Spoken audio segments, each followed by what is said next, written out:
तुम क्यों फ़िक्र करते हो? कोई तीसरा व्यक्ति अगर गलतफ़हमियाँ पैदा कर भी रहा था तो मैंने तुम्हारे माध्यम से ये चीज़ें ठीक करवा दी ना। तुम अपनी पूजा पर भरोसा रखो। जो व्यक्ति पूजा करता है, जो व्यक्ति सच में परमात्मा को ध्यान करता है और कभी किसी का बिगाड़ता नहीं है ना, वैसे लोगों के साथ कभी गलत नहीं हो सकता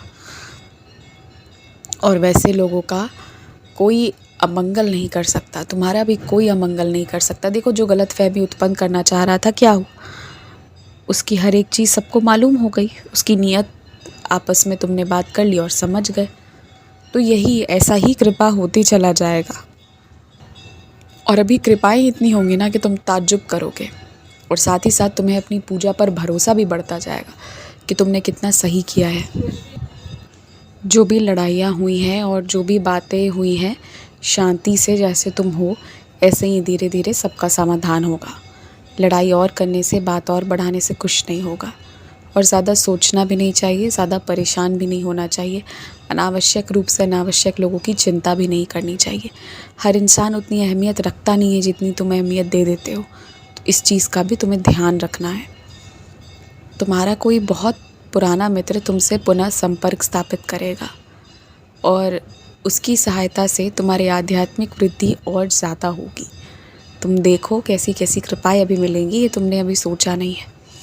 तुम्हारी जिस भी यात्रा में तुम्हें जो भी परेशानी आ रही है ना, टिकट को लेकर, सीट को लेकर या जो भी दिक्कतें आ रही हैं, सबका समाधान जाने जाने से पहले पहले हो जाएगा।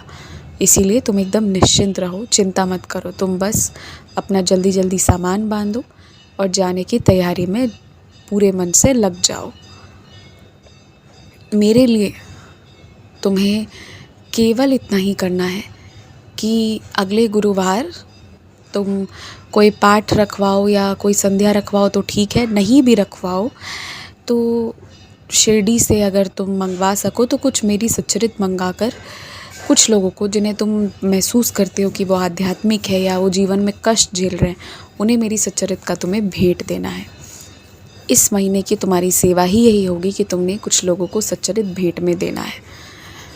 और कभी कभी ना लोगों को मेरे रास्ते पर लाने के लिए, उन्हें उत्साह से भरने के लिए मेरी तस्वीरें, मेरी सच्चरित या मुझसे जुड़े सामान जो वो रोज़ में इस्तेमाल कर सके, ऐसा कुछ तो ये सब चीज़ें करते रहोगे तो इससे लोगों के मन में उत्साह, उमंग, भक्ति बढ़ती जाएगी और तुम जितने लोगों के जीवन में ज़रिया बनोगे मेरे और उनके मिलने का, उतना आशीर्वाद तो तुम्हें मिलेगा ही और जितनों का कष्ट दूर होगा उतना पुण्य भी तुम्हें मिलेगा।